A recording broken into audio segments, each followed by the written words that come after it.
Details చూస్తే తెలంగాణ రాష్ట్ర ముఖ్యమంత్రి రేవంత్ రెడ్డికి బ్రిటన్ మాజీ ప్రధానమంత్రి టోనీ బ్లెయిర్ అభినందనలు తెలుపుతూ లేఖను రాశారు.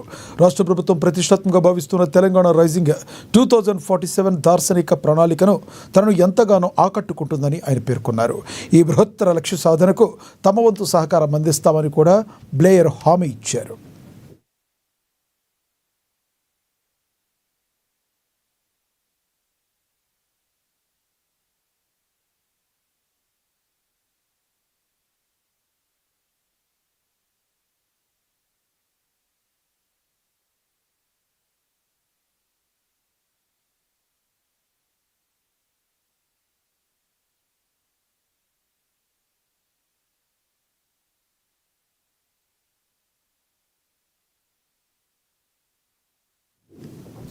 కొన్ని రోజుల క్రితం ముఖ్యమంత్రి రేవంత్ రెడ్డి ఢిల్లీ పర్యటనకు వెళ్ళినప్పుడు టోనీ బ్లెయిర్తో సమావేశమైన విషయం తెలిసిందే.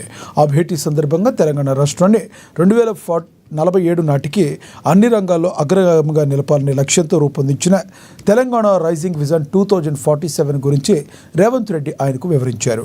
ముఖ్యంగా రాష్ట్రానికి భారీగా పెట్టుబడులను ఆకర్షించడం, ఐటీ రంగాన్ని మరింత విస్తరించడం, తెలంగాణ ఆర్థిక వ్యవస్థను $1 ట్రిలియన్ స్థాయికి చేర్చడం వంటి కీలక లక్ష్యాలపై వారి మధ్య చర్చ జరిగింది.